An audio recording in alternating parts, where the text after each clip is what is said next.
Good morning, good afternoon, good evening, wherever you are, and welcome back to another episode. I think we're well beyond 50 episodes in a year of The Ways We Move, the podcast that highlights innovative mobility solutions and the people behind them. My name is Nicolas Zart, and I am your host on this podcast, at least for the foreseeable future. And today I want to introduce yet again another special person. And this is someone I met at the AAM Masterclass in Rome 2025 for her enthusiasm, for her blend of artist and engineering, usually architects are, and for the a very unique person that she is, and eventually became a friend. And her name is Mabel Miranda, and she's the CEO of Pax, a company that is an architecture company for airports. What's unique about One Pax is that they have already embraced advanced air mobility. They've embraced the future of mobility.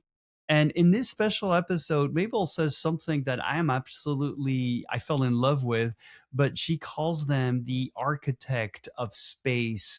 And I love that idea of not seeing a terminal simply as a building, but more of a how do we get people to move from one place to another, which led to the whole idea of architects of space. But it goes really much further than that. And our conversation took a turn that delighted me towards the end, where we started to look at ancient philosophies and civilizations about how they sort of viewed mobility in general, mobility between different tribes, different communities.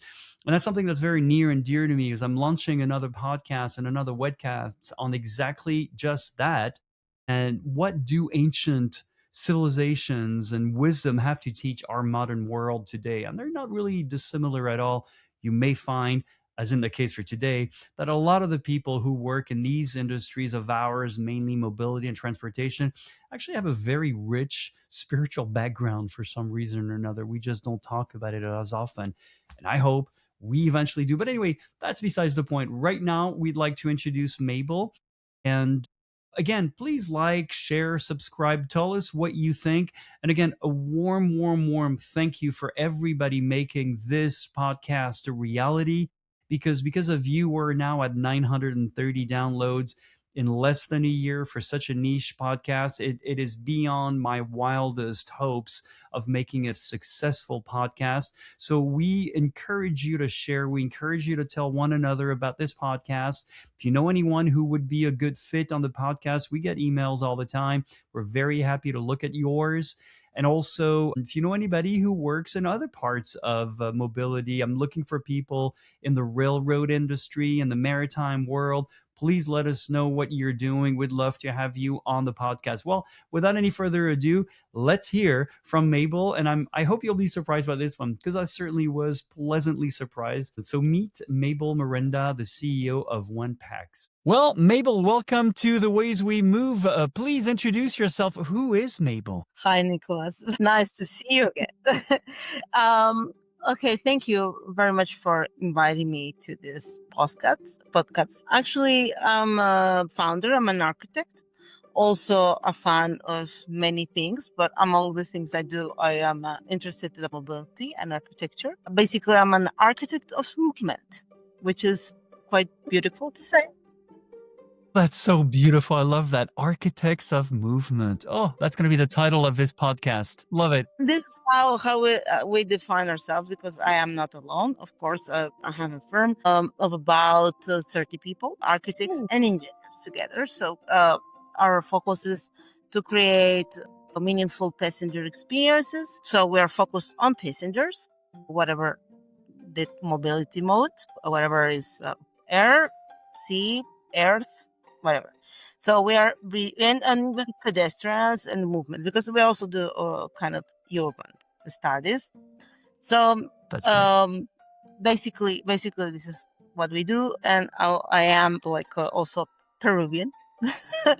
So I am very much interested in this field of mobility since my young age. And yeah, so that's me. I love it because you found the title of this podcast, Architects of Movement. I love it. And the fact that one of the reasons I wanted to have you here is, for those who don't know, we met when we were in Rome at the AAM Masterclass.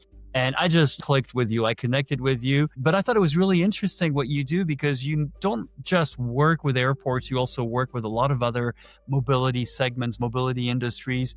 And you have a very good understanding of something that, well, we're still lacking in advanced air mobility, and that's that passenger experience. So it would be good to hear what you guys have to think about that. How do you understand advanced air mobility? And then after that, I'll give you my definition. But I'd like to know how do you guys see that happening? Okay, so first of all, it was kind of like impressive for us. Like, oh my God, we're going to fly. Like, flying as a daily base. We're talking about, because flying is not a daily base. We are working, but in flying, it's like for go on vacations, or the ones that I'm count myself on that group, people that have the chance to travel because of their work. Yep. But that's not the majority. Not the majority of people. It's like an event to travel. So, and when we started to talk about advanced air mobility, it was daily base. It's like taxi. It's like taking the bus. So for me, it was like, actually for me, at least for my company experience in 2022, we start talking about this with some startup skyports. They want to bring air taxis to everybody. So for me, mind blowing. So I discover a whole new world, and we help them to build this first Vertiport in Paris, because we had the background. We were in the airport, so we understand the context, and the perfect place. The lab is going to be the airport. And after that, I made a couple of research and courses regarding this topic, because I was really intrigued by this. And I discovered people that they were prospecting about open this mobility, this urban air mobility. Look what this says, urban air mobility, to everybody, including countries like my country. This is how we get there, countries that are in development, that are like a little bit free, like when I say free is because they're still in movement, they're forming themselves. I like that term, free. Yes, they're recreating and creating themselves. So it really clicked on me, because it says that it's not a linear time. It's like, because our material in our company, since we do mobility, it's the time. So time is our matter. It's like matter. We work with time because we project to the future. We project. This is our time. Absolutely. The time is the material. So I said, they project how countries like my country, or African countries, or maybe Southeast countries in Asia, they could like simply jump from an underdevelopment state to a hyper development state. We know intermediates. So that was like kind of mind blowing for me, and this is how it. So this pragmatic experience plus this theoretical experience I had made that I got really interested in this, and I'm pushing my company to do. So what we are doing now is basically we're making a toolkit. We're making toolkit so everyone can know, everyone, every single company can know how advanced air mobility will affect the future. So you can know by opening how you can apply to you. So maybe it's too early to to launch this, but yeah, this is I don't know. basically what I have imagined is the people in my country where, like, it's in the Andes. We have people in the Amazonian forest that are completely disconnected with Completely really poor different. economy. They're in another world. So Yeah. basically, if they Sure. have this mobility for them, either logistical, either private, either for passengers, as I say, tripulated or non-tripulated mobility. This is the beauty of this. This is not just for people. This is for goods, for things. They can serve themselves on these in a way they can use it for their development. Like the lady or the agricultural like community, Yes. they Yes. can export their things Yeah. Yeah. without moving, without passing through a machine of system and endless bureaucracy, and they can just deliver things to the people they want. Directly. Wow. So they just reconnect once. So it's huge, the potential. I mean, view from my side, like view from South American context, but Wow. also from European countries that will accelerate small economies. So this is the thing that I found really interesting in that. It's quite cool. Wow. I wish I had that in emoji, where the mind goes poof like this, because I never thought about it this way, but it's true. And I'm sorry, because we focus so much on the US, Europe, and Asia, but I was always thinking it would be nice to also connect all the dots down where you are. But you're right, the local economy, helping people in the agricultural land to not have to use big trucks that have to go through frontiers, that have to go through, et cetera, et cetera, et cetera. Amazonian forest, like we are Yes. thinking about it very much, like connecting Yes. Amazonian Yes. forests it's like the blank of the world, the whole planet Earth. So why, if we want to connect all these, we forcefully need to destroy the full ecosystem to get there. So in this way, we're kind of respectful. I still have some connection, but I'm speculating a lot. So it's kind of a research and development idea, and also kind of very pragmatic economical idea.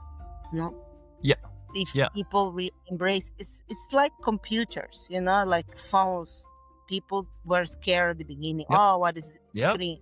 And in now, and I think this mobility, electrical mobility based on drone, is the same.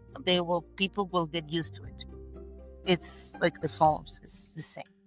It will be the future, but we are still on the early stage, and Yes. it's quite passionate to see. I can't wait to see that.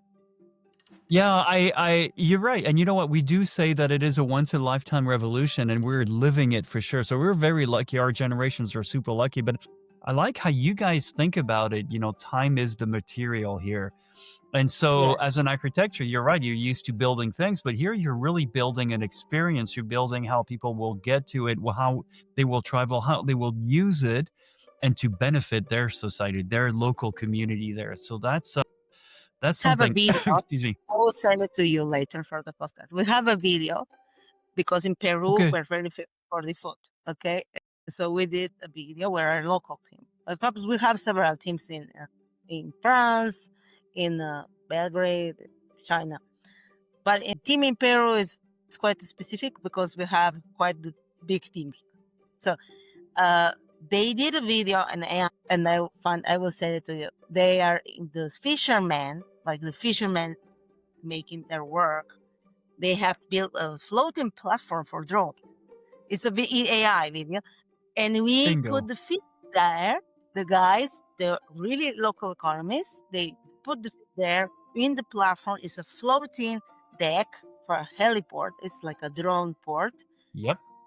And this goes to the market. This goes to anywhere. Directly. To the 5-star restaurant. I don't know. And it's there. And that's it. And then you receive, and the fish is still alive. It's crazy. It's crazy. So we're so much fun on this. Imagining this, or like more practical things, less banal, like eating, and maybe like health or saving people from danger, absolutely. and also like bringing medicine also to far away populations. Those are hard to reach. Absolutely. That makes a lot of sense. Sorry, I didn't mean to cut you off. So in this toolkit we're preparing, because what we want is people to get informed. So we're building this little by little because it's kind of, it's not a full-time job for us. So we have our architectural work, but we still made time to try to Yes. contribute with, you know. So yeah, you will see it in short. I can't wait to see it. And if I can help, let me know because I'm right up my alley. Education, communication. We need to get people to understand what it is. That's the whole point. It's interesting because you actually gave a really big part of my definition of advanced air mobility, which is really it's not just aviation; it's everything, right? We're also going to the places where helicopters can't, where airplanes can't. We're sort of the glue that bonds rail, any kind of rail, light or normal heavy duty rail, to roads, to the maritime world, to anything. It's going to be that little connection that you can get to all of these places, airport to railroad to all of this when they're not next to each other. So you gave it a whole human dimension that is even more beautiful. And of course, I mean, if we can Another see video, it's also very fun. It's like the ladies, like, dressed with their coat, with the nice clothes yes, in purple white with the colors. They're collecting potatoes. We have 4,000 kinds of potatoes of all I everything. know. Yes, and the purple This tomato potatoes and all that. Yummy, yummy, yummy. I purple, love potatoes. yellow, oranges, all the colors, red, purple, whatever. And we have some idea to say, what if they can learn how to use this and just learn how to use it, and they can export these like potatoes that are so unique, you know. Imagine the impact. So we did that. We were like scotch. They say, "Oh my God, this will change the world," basically. So if we manage to drive it, so the way we see it is like before we were doing like the urbanism, as we say, urb is a city, you know. Yep, that's right. Yeah, but we also thought about the orb as a thing coming from the ground. And what we are changing now is that the ground is not enough. It's not Yes, maybe enough. We're realizing that, like some big companies like Tesla, they're realizing, but they have other answers.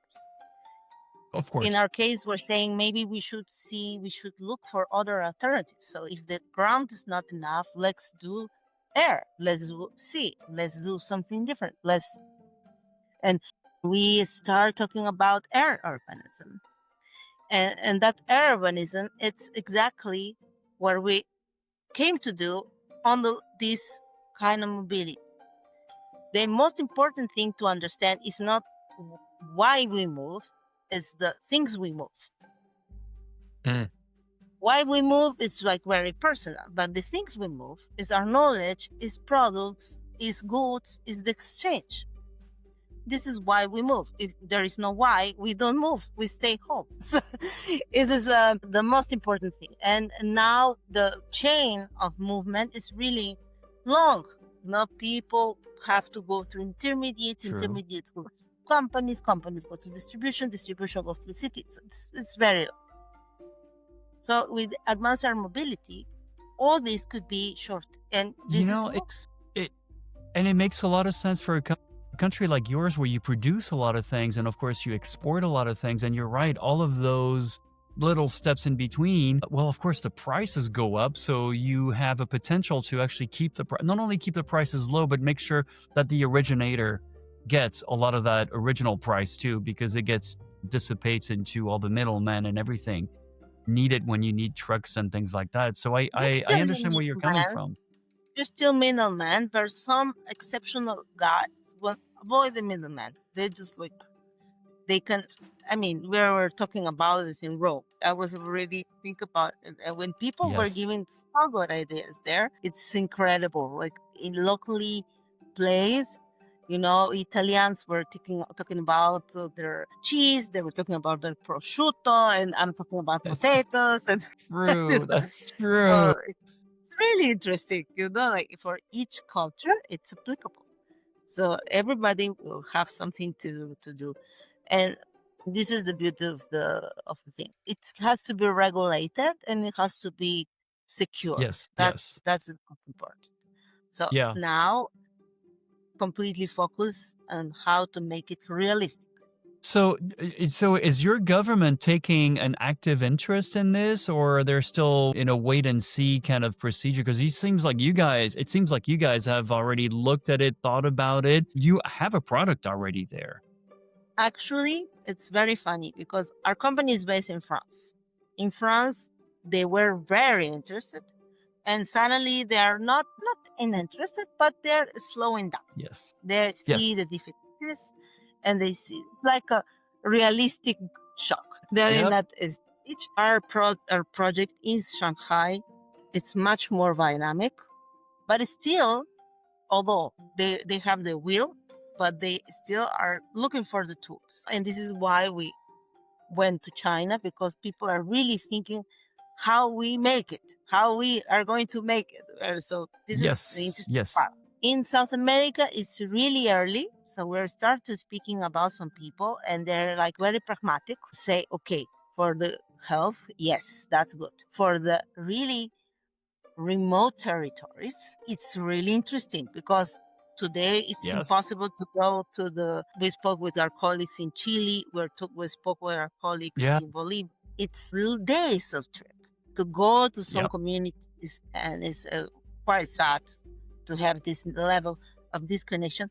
And at the same time, it's still the territory of the country. So if you still want the territory to be yours, you have to be present. Otherwise, something will happen there. No, so it's they're forced to do that. They have some mentions for the people that want to live in those remote areas, and yeah, there is like this first interest because it's quite, let's say, interesting to explore advanced air mobility for health conditions, or even to vehicle the educational, you know, material. Instead of waiting 1 month, you will wait 1 week. It's quite interesting. So the reflection is there. Still, they don't see like an urban mobility. No, this is us as we are seeing the urban. Right. Right. Yes. Yes. They are thinking in the urban. They are in the pragmatic space for now. No, but it's good because they're really they are in the pragmatic. So before Blade Runner, we need to make it useful. No? So I completely agree with that approach. That makes a lot of sense because I remember you reminded me we were in Santiago one day and we wanted to go to Mendoza and we took the bus all the way up on the Andes and it was a 10-hour trip and it was amazing. But I thought how we always forget how big countries are, and it's really hard to get from There one is no place one. to another. At one moment you leave, there is nobody. It's amazing, Nobody. beautiful, but it's It's empty. It's like, when we were up there, it was like being on the moon. Rocks. And that's it. Gray rocks. And that was it. And I thought, if we have a flat tire, but we're it's finished mind here. blowing, but it's empty. It is mind blowing. It You is know mind what? blowing. My shock when I realized it was a couple of years ago in the for 5,000 meters in Arequipa, and a place like Salinas. It's called like it's a salt lake. Salt Lake, yeah. It's salt lake at 5,000 meters. In Peru, we have in Bolivia. They also have a famous one, UNA, but this Yep. one is in Arequipa. It's behind our volcanoes, are very famous. And I was there with my sister, and we went to travel. And the day I found out that, my God, people are smart. So we should not, um, let's say, underestimate our colleagues. Yes. These guys, Yes. they just realized this was like a very beautiful landscape. The guys, like native persons, they had the idea to bring motorcycles. So they brought the motorcycles, and me and my sister rent a motorcycle. Like, okay, it's a four wheels, not two, four. Yeah. Yeah. A It's quad. a quad. Perfect. A quad. Yeah, a quad. So we rent the quad, but they were like dressed like totally typical with their quad. That's like image you will never think about, because Whoa. you think about them on the llamas, bringing their sheep, Here they are in quad. So this is how I say, Bingo. Bingo. Yeah, they That can learn or an everything eVTOL, from there. same Yeah, thing. as That's long as fascinating. it is, it's fascinating. So, and we were there and everything, and said, wow, they're super modern. Yes, yes, yes, We are yes. 5,000 meters over the sea level. There's nothing But still, around. You have satellite but internet. yeah, you have satellite. You also have a lot of sun, so you can have a lot of energy that you can create out there. I mean, Electrical. it makes a lot of sense. You're also reminding me a lot about China, actually, since you mentioned I'm a tea lover, so I've been to the Southwest where they do a lot of the puars and things like that, and always amazed to see these people with their local traditional clothes, but on little mopeds with their tons of tea behind and everything, and I was like, there you go, modern adaptation, and that's exactly it. So you saw the same thing too there. That makes me happy. Wow. It's not because we are very much incarnated in our culture that we cannot embrace technology. No, no, This is and very strong because it's proven. Africa now, they yes, embrace completely technology, and yeah, in our country, yeah, South America, also people embrace technology. They understood. So it's not an obstacle anymore. It's not about do we have highways, metro? We don't, or in some countries they don't. So the gap will be very dramatic yeah, once it's done. No, I heard of some startup in Brazil.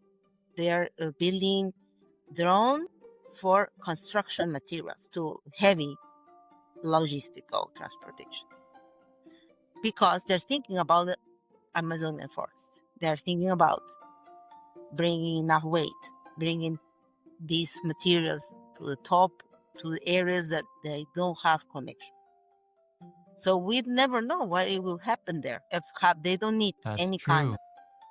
Yes, and without forgetting the combination. So even stronger than the aerial mobility itself is the additional the effect of Yes, the pure infrastructure. If you combine this with fluvial, or you combine this with maritime, if you combine this with electrical, like or train or yep, metro, yeah, you will repotential the connectivity and the regions. and So that's true. everything That's what is happened. Yeah, that's what happened in Africa when they were trying to put copper lines for phone lines and everything, and of course that kept taken down, and then they went directly to Wi-Fi satellites, and look at that. I mean, it's one of the most go connected to countries satellite. Why to do everything on from the directly. beginning? So we just go satellite. Exactly. And it's interesting because I've been doing a lot of research into like very ancient societies. I'm talking about, well over 2,000, 6,000 years old. I've always wondered if, because I know that the Indians in India, right, and in the Vedas, they talk about flying saucers and everything. I've always wondered if your culture way back then were talking about flying mystical things, because that would also be in the psyche of people and that would make it very easy to jump into an eVTOL after all. So that's my next research I have to look into. Yeah.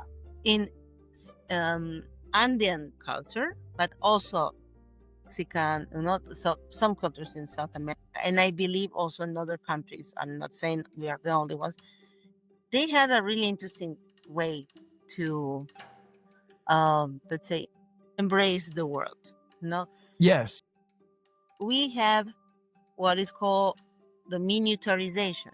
So when you want something, you just have it small.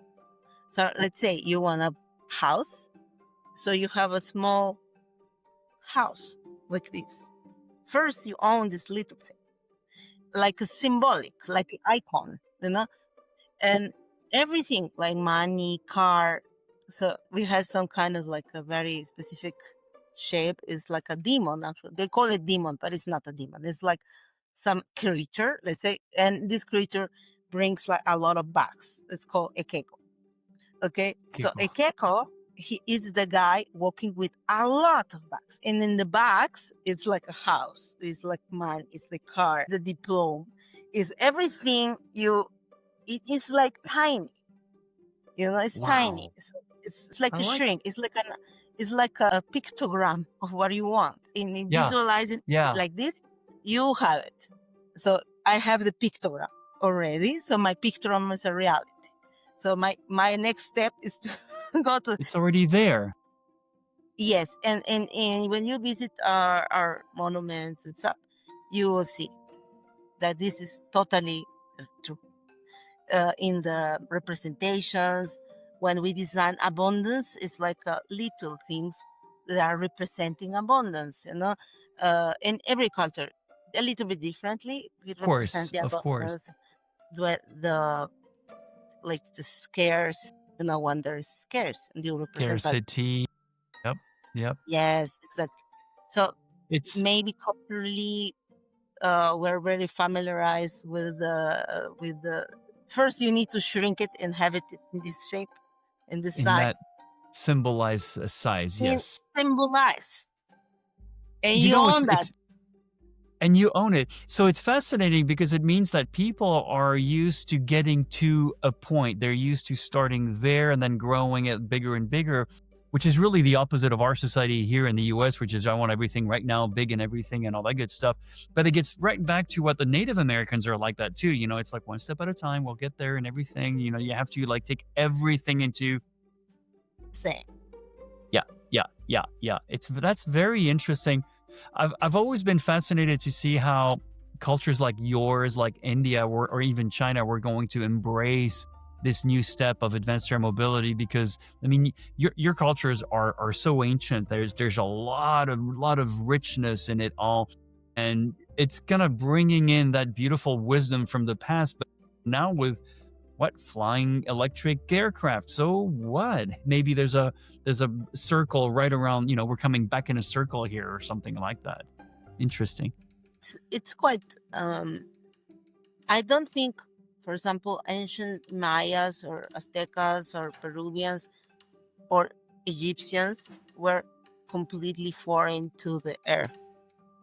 God, no, As no, a matter of no. fact, I think they were more aware than our society do, because, for example, I take the Nazca lines that are in Ica Yes, or in Sisal. It's a clear example that we're completely aware about the air.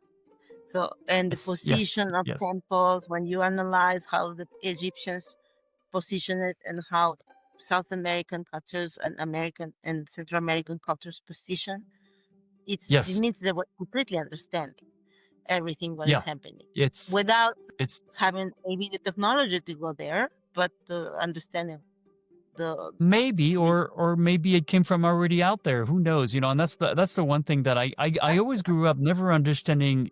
Like conventional archaeology. I'm like, wait, you're telling me that these guys did that with sandals and without knowing what the pulley was and moving 400-ton blocks? Whoa, come on, guys, that makes well, no sense. Makes no sense, right? They aligned it perfectly to the equinox, and come on, what are you doing? This is ridiculous. So I'm glad you broached that because that is interesting. And also another thing too that I was always hoping is companies from the south of, in your case, South America would give like original, like traditional old names. Like as much as I'm hoping the Indian companies are going to give like Vedic names or something like that, I think it would be great to see that.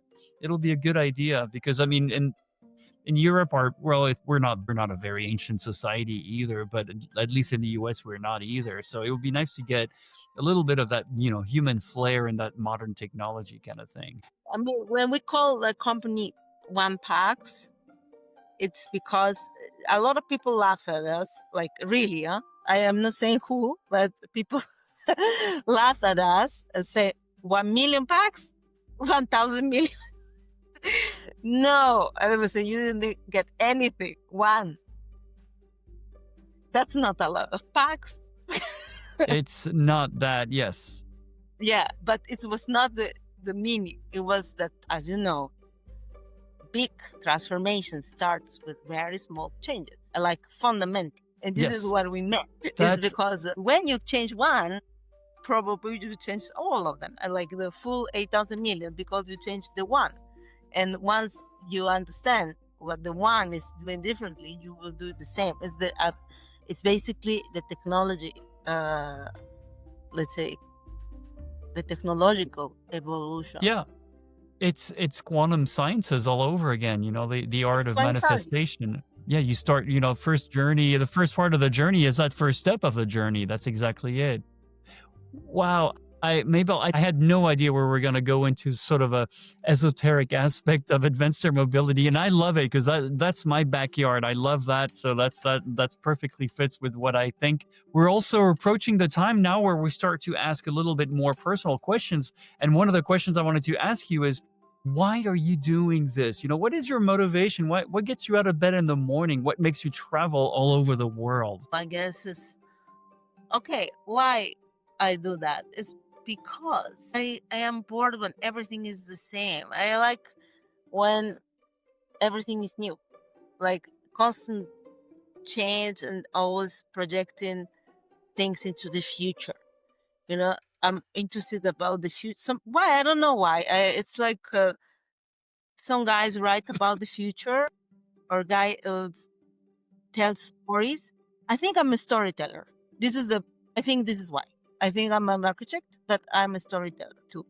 So I need to combine Wow. these two words, and that's why we do airports, because they are stories, they are journeys. Yes. When we do the advanced air mobility, it's the same. We're telling a story. Where are we going? Who are the person? Yes. The characters, what are they doing?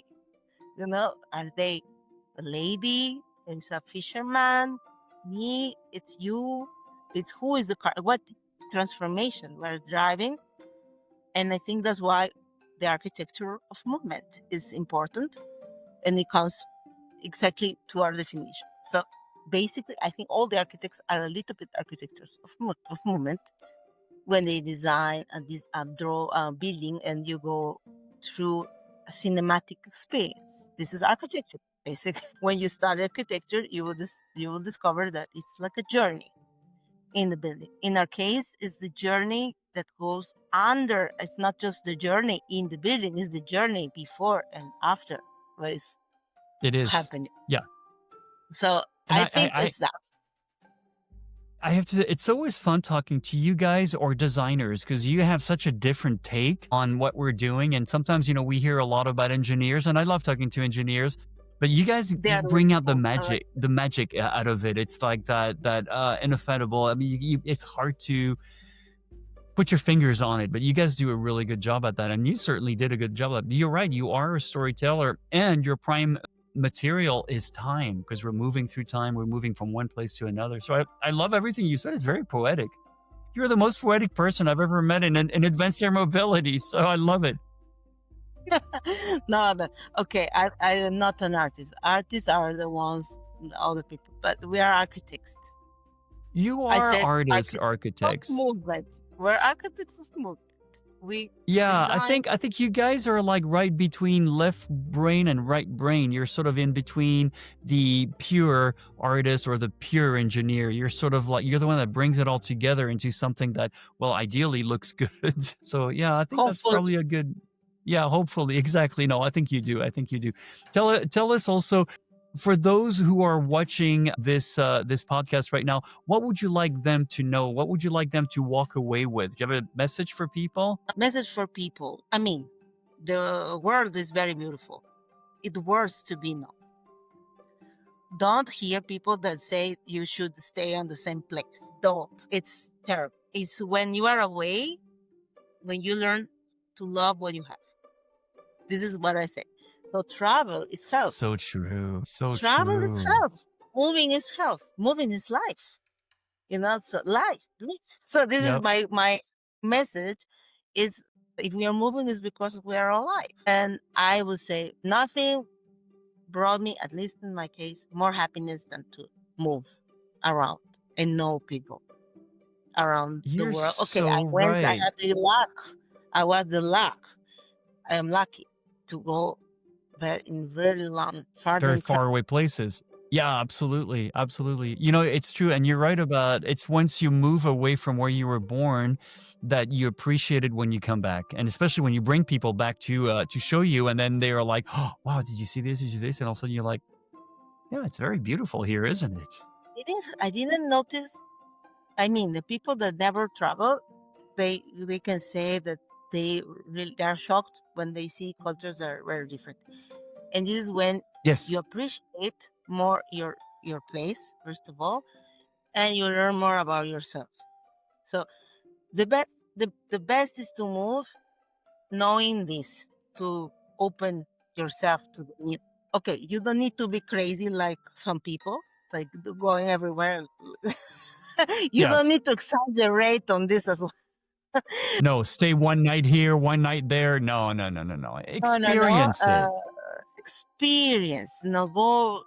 Yeah, yes, definitely. I think is a good advice for some people that need to see other realities, and you learn. So that's why I believe it's completely human to move, Yeah. to go, Yeah, and it I is. think it's written in our genes, in our DNA, since Well, human species started.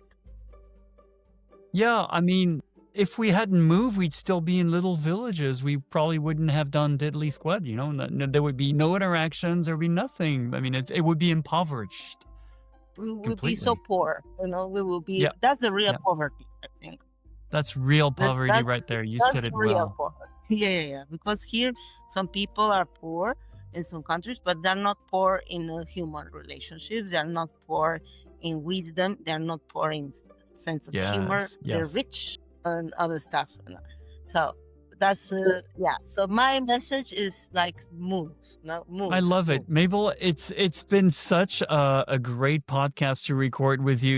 You took me on such a different route that I thought I was gonna, I was gonna ask you more like traditional questions, but we went Yeah, into yeah, I loved it. Oh, this is great. This is great. And I think also it helps a lot of people to understand yes, yes, exactly.